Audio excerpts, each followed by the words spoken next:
What's going on, everybody? Welcome back to the channel and to another Overwatch League discussion video. Around this time last year, I made a video reacting to the casters' Overwatch League Season 2 predictions, and recently, the league posted the same type of article for Season 3, and I've seen a handful of you request for me to take a look at them, and that's exactly what we're going to do today.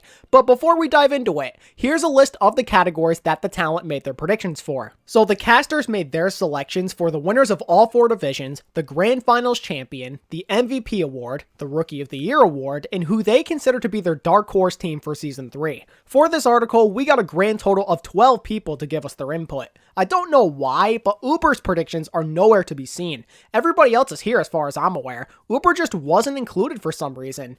But in his place, we do have a bunch of new people, so it's not all that bad, right? Enough about that though. Let's get started by taking a look at the division winners. So after tallying up the votes, we had a common consensus in the Atlantic North and Pacific West divisions, as every single caster had the Shock and NYXL for both of them. Nobody decided to have a hot take, and that's pretty understandable. These two are pretty trustworthy, and it's hard to put anybody else in their respective divisions over them. The other two divisions though are a bit more interesting. The Atlantic South and the Pacific East had mixed results. Let's start with the Atlantic South. So this one was a 2-team race. Out of the 12 people who participated, 9 of them selected the Reign while the remaining 3 picked the Fusion. The 3 outliers here ended up being Jake, Hexagrams, and Sideshow. I won't lie, even if the answer seems obvious for a lot of us fans when it comes to who's better, to me it is kind of understandable why there'd be some variation. Both of these teams do look pretty good on paper after all. Picking a favorite can be a challenge, especially if you have any sort of bias towards a specific team or group of players. Unfortunately, there's no explanation as to why everybody picked their specific division winner, so all we can really do is make educated guesses as to why. But now I want to move on to the Pacific East, since this is where things get super interesting. Every team aside from the Hunters got at least 1 vote. The team in front is the Shanghai Dragons, who had a survey high 6 votes thanks to Zoe, Bren, Custa, ZP, Wolf, and Sideshow.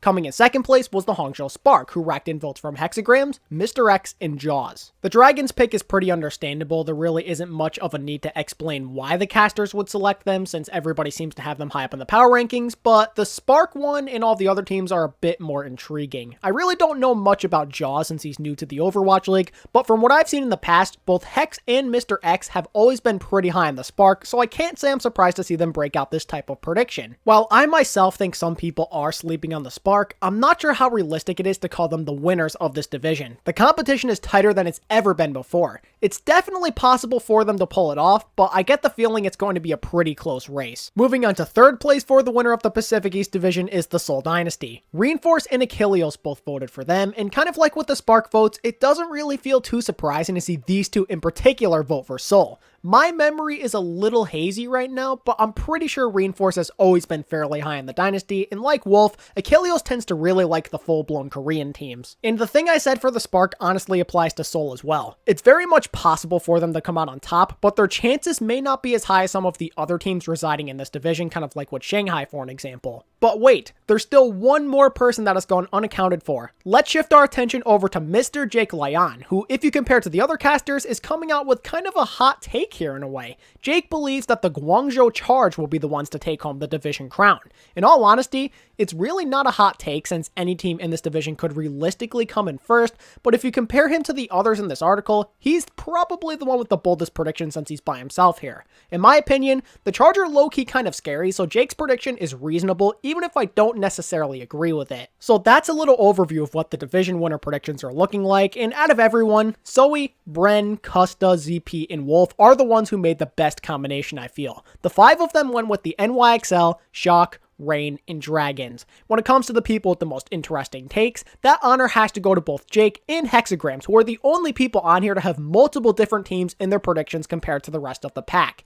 Each of them going with Philly in the South, then the Spark and Charge respectively in the East is pretty unique. Moving on to the Grand Finals champions, you'll immediately realize that there is absolutely no variation with the casters whatsoever. Each and every one of them picked the San Francisco Shock, and I can't say I'm all that surprised, nor can I fault them for making this selection. Yes, it is a very safe prediction and one that's kind of boring and unoriginal, but it also happens to be one that is extremely realistic. With that said though, I'm a little disappointed that nobody was willing to take a chance and be a little bit different.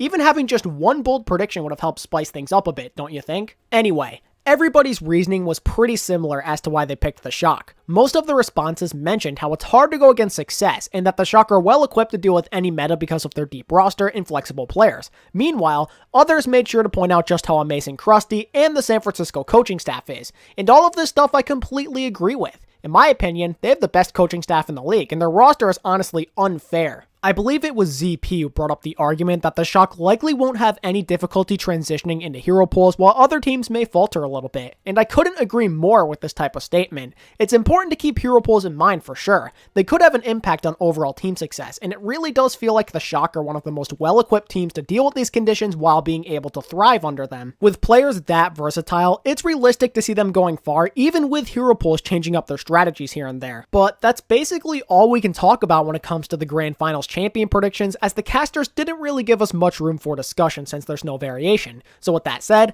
let's move on and take a look at who Zoe and the guys have winning the 2020 regular season MVP award. From what I read, most of the casters had a member of the San Francisco Shock in mind for the specific award. The two common players mentioned were Choiobin and Rascal, with Choi getting the most votes out of all players. Zoe, Costa, Jake, and Sideshow all voted for him, and to be honest, Choi is someone you can probably make a really good case for. The man has propelled himself into the argument for best player in the world with how ridiculous he was in 2019. He's got everything you could ever want out of the off-tank position. There's not a single box he doesn't check off right now. He's flexible, he's top tier at everything he plays, and most importantly, he has that clutch gene. And that's kind of what the four I previously mentioned brought up in their own respective arguments. Pretty much all of them made sure to bring up the versatility and that he's probably the best off-tank in the game right now. But I think I liked Zoe's explanation the most, as she went beyond just that kind of basic stuff that we always talk about with Choi. She made sure to bring up Choi's consistency, adaptability, and game sense, which really are top-notch when you think about it. Now let's talk Rascal. So Rascal got 3 out of 12 possible votes. Bren,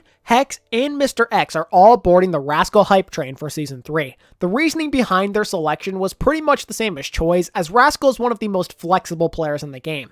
The common explanation was that Rascal can basically play any DPS hero in the game at a high level, and he can also play a little bit of support if needed too. I'm not sure how you guys feel about this prediction, but I for one think it's pretty darn realistic. Moving on from Rascal now, every other voter at this point that I've not mentioned all had different individual takes on who they thought would win MVP.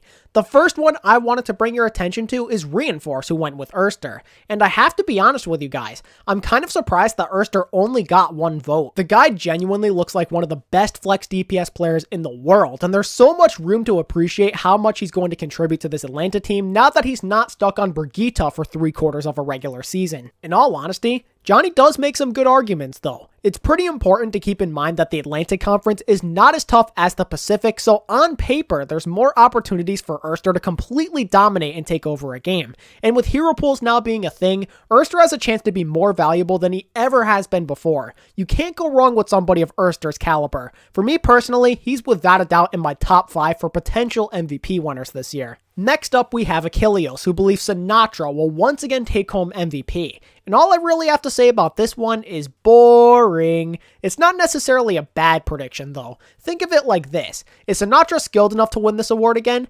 Absolutely. Is it realistic for him to win it again? Yes. Is he one of the best players in the world currently? You betcha. Sinatra pretty much meets any requirement you'd have for an MVP. But nonetheless, it's still a pretty uncreative guess, so I don't like it. Now we have ZP. So ZP went with a basic yet very reasonable prediction by selecting Prophet as his winner of the MVP award. And I mean, you can't really go wrong with Prophet, right? He's one of the best players in the world. His mechanical skill and playmaking abilities rival all of the legends to touch this game. And as ZP brings up in his argument, Prophet is one of the most versatile players in the game, so his chances of thriving with hero pools is fairly high. Not a bad choice from ZP. I tend to think there's better options out there, but Prophet is still a safe pick nonetheless. Now for the final 2 predictions, and let me just say that they are a lot bolder compared to the ones we've discussed already. The first one I wanted to bring up is Wolf, and I'll be honest, I've never been a big fan of Wolf. I don't like a lot of the things he says or the way he acts on social media, but I have to say that his analysis in-game is usually pretty good.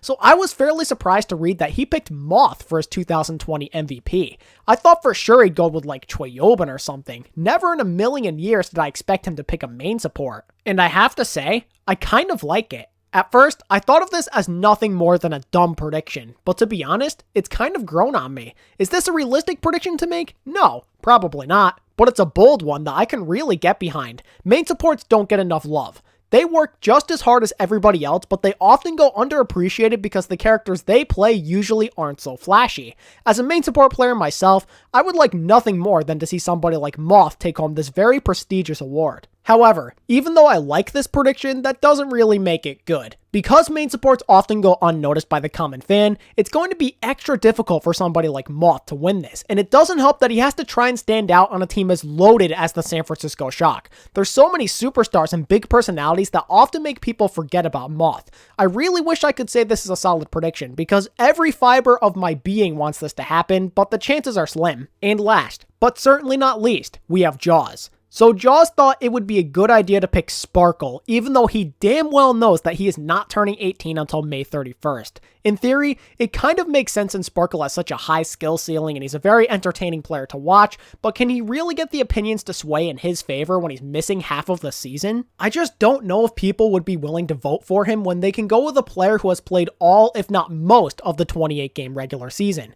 I understand there's a ton of hype surrounding this guy, but man, this is risky. Jaws must really be high on Sparkle if he's willing to put him into the MVP conversation, even with the unfavorable circumstances. Not a fan of this one, Jaws. Not a fan. Well, that pretty much wraps up my thoughts on this category, so let's transition over to Rookie of the Year. For this one, the results were pretty split, with 5 players receiving at least 1 vote. 3 players ended up getting multiple votes from our casters. The most popular selection ended up being Edison. Bren, Custa, Mr. X, Wolf, and Sideshow all firmly believe that Edison is going to be clicking a ton of heads for the Atlanta Reign this year. Everybody who picked Edison had similar words to share as to why they think he's favored to win this award. The big one that I saw is that he's surrounded by a team that both enables and complements him nicely. All of these guys seem to think that him and Erster will make for a nice 1-2 punch. And I mean, it's hard to argue with that. You're not going to hear any complaints from me. Edison's a high-skill player. But one other compelling argument I wanted to bring up comes from Mr. X. Since he believes the Reign will be winning a ton this year, this means Edison will be getting a lot of attention. And that's pretty true, right? It's common sense that people don't always think about. That's how it tends to work with an award like Rookie of the Year or MVP for an example. The players on successful teams are the ones who tend to get the most attention. Look at Season 2 for an example. Hoxel won Rookie of the Year, while Gujwe, Twilight, and Janu were MVP finalists. All of these guys played on a top tier team. That's what I love about Mr. X. A lot of his opinions are short and sweet. He keeps it real. Moving on to the person who tied for the second most votes, we have Alarm, who received votes from Jake and Hexagrams. And it's hard to go wrong with a rookie flex support, am I right? There's a lot of talented rookies at this position, and Alarm happens to be one of them. Jake sums it up the best, I feel.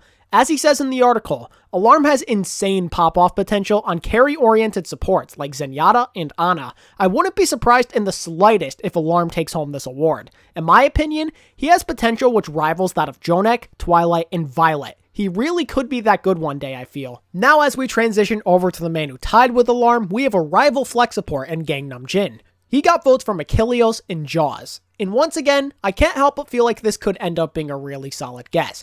Like I said a few moments ago, the high-skill rookie flex supports tend to get a lot of the attention, and if Florida finds a way to be relevant this year, then I could absolutely see Gangnam Jin taking home this award. As Jaws and Achilleos mentioned in their arguments, Gangnam Jin consistently made his presence felt during the few seasons and contenders he spent on Runaway, and Achilleos even believes that Gangnam Jin is a big reason why pros have been rating the Mayhem so highly recently. So those are the 3 who got multiple votes for Rookie of the Year, but there's still 3 votes that have gone unaccounted for. The first of which comes from Zoe, who decided to go with former Runaway main support Lee Jae-gun. Like with Wolf's MVP prediction, this is pretty risky. I have no doubt in my mind that Lee Jae-gun could be very good. The problem once again lies in the fact that main supports usually don't get enough attention. I gotta say though, the detailed insight Zoe gives for her prediction is something I can really appreciate. Realistically speaking though, this prediction probably won't go in her favor. Next up is Reinforce. He chose to go with Atlanta's newly promoted off-tank player Hawk. Hawk recently had a solid outing in the Gauntlet, and the public seems to generally rate this guy as one of the better Western off-tanks in the game currently.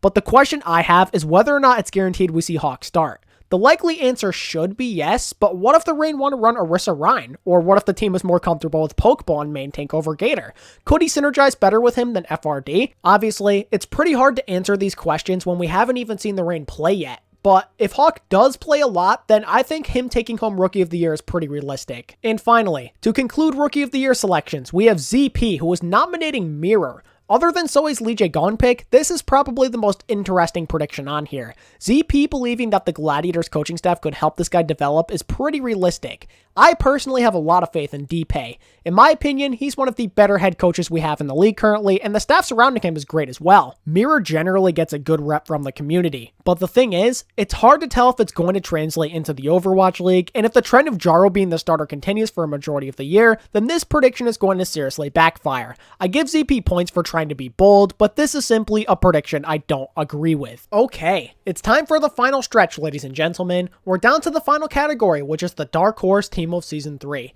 This one by far had the most variation. Interestingly enough, the casters picked 8 different teams, the most popular of which ended up being the Florida Mayhem, with Florida being rated as a mid-table team by most, and the pros having high regards for this team. Considering them a Dark Horse team makes a lot of sense. My hat goes off to Sideshow, Wolf, and Jaws. In my opinion, this is one of the best guesses you could have possibly went with. Florida is a young team with so much untapped potential. If their new offseason additions mesh together well with the rest of the team, then this could really be Florida's year to finally make the playoffs, or at least be taken more seriously compared to their previous 2 campaigns. Florida may actually unironically be able to bring the mayhem for the first time in their existence. And now we have to talk about the 3 teams who received 2 votes each, and team number 1 is the Shanghai Dragons. So Jake and Zoe surprisingly both consider them to be the Dark Horses. I find it weird that anybody would call them a Dark Horse after the way they played last year. And I mean, it kind of feels like most people are rating them highly right now. They genuinely look like one of the better teams in the league on paper. Zoe has the mindset that they have the potential to go further than they ever have before. Meanwhile, Jake is of the belief that Fleta, Void, and Izayaki will be superstar level players who make Shanghai a very dangerous team. It's hard to see the Dragons being a Dark Horse in my opinion because of how much skill they have this year, but maybe they find a way to surprise us. Who knows? The second team to land 2 votes is the London Spitfire, who got picked by Bren and ZP. And honestly, going with London is a decent option. Most people rate London low or middle of the pack, and with how young and unproven this team is, they could easily shatter people's expectations if they piece it all together. And that's exactly what ZP and Bren said. It's a risky move to make as you gut your whole roster and replace it with a bunch of unprovens, but since they are all raw prospects, they could be molded into some decent players. I believe it was ZP who said London certainly has the right coaches at their disposal to make some magic happen, and if they deliver the way optimists believe they will, then this Spitfire team could really surprise us. The third and final team to receive 2 votes was the Seoul Dynasty. Both Reinforce and Mr. X seem to think that Seoul will be the ones to potentially surprise us in the end. The Dynasty for most people I feel are considered good, but not great, so there's certainly room for them to surpass our expectations, and they without a doubt have the players needed to do so, right? They have good tanks, and they have profit on DPS. If this Seoul team gets confidence, then they will be very hard to stop. Now for the rest of the teams. All of them from here on out only received 1 vote only, and kicking it off is Hexagrams, who went with the Guangzhou Charge. While I tend to think of the Charge as a solid team, this one seems to be a bit more realistic compared to Shanghai, as the opinions with the Charge are a bit more mixed. And to be honest, I can't really say I'm super surprised to see Hex of all people pick the Charge. He's been incredibly high on this roster since Season 2. If I remember correctly, he had the Charge making his final 4 in the playoffs in the predictions article from last year. His reasoning behind this selection is short but to the point. The guy loves Shu and Happy and the pieces that surround them, and I can't blame him. After all, I feel the same way. If they piece it all together like they did towards the end of last year, then this will be a dangerous team to deal with who could definitely be sneaky good come playoff time. Next up on the list is Custa, who unsurprisingly went with the Valiant. If you've been paying attention to Plat Chat, then you already know that Custa has fully invested into the Scrim Bucks. Also, I'm sure some personal bias plays a factor into this as well, even if he denies it. The Valiant was his team, so it's not hard to see him playing favorites a little here. But in all seriousness, Custa thinks people are massively underrating the Valiant players and their coaching staff. And if their game against Dallas is any indicator of this, then Custa could absolutely be right about the Valiant being a competitive team this year. And lastly, to close out the video, we have Achilleos, who was indecisive. Because he couldn't make up his mind, he picked both the Paris Eternal and Toronto Defiant as his Dark Horse teams of 2020.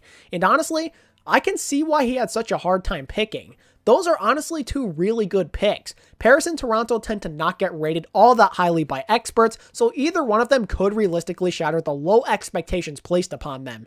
Each of them have pieces that could make them a threat. It all comes down to whether or not they can effectively utilize them in the right ways or not. Overall, everyone in general made good picks for this section. The only one I slightly questioned is Shanghai, but other than that, I can't really complain. And with that said, this concludes my reaction to the 2020 caster predictions. I'm not sure how the rest of you feel, but I found this article to be a fun read. A lot of the predictions made I found very interesting. Many of them appear to be realistic, while others reside in either the safe, bold, or borderline hot take categories. There's a good mix of opinions in here, which shows that not all of the experts are going to agree with each other on everything all the time. And that's something I think we can all appreciate, as it keeps things fresh and very exciting. Even if some of these predictions aren't the greatest, I can't help but feel excited to see how they'll all turn out. Welp, that pretty much does it for me, ladies and gentlemen. What are your thoughts on the caster predictions? Let me know down in the comment section. And if you enjoyed this content, then be sure to like and subscribe if you haven't already. And if you wish to support me beyond my content, then consider joining my Discord, following me on Twitter, and purchasing a channel membership.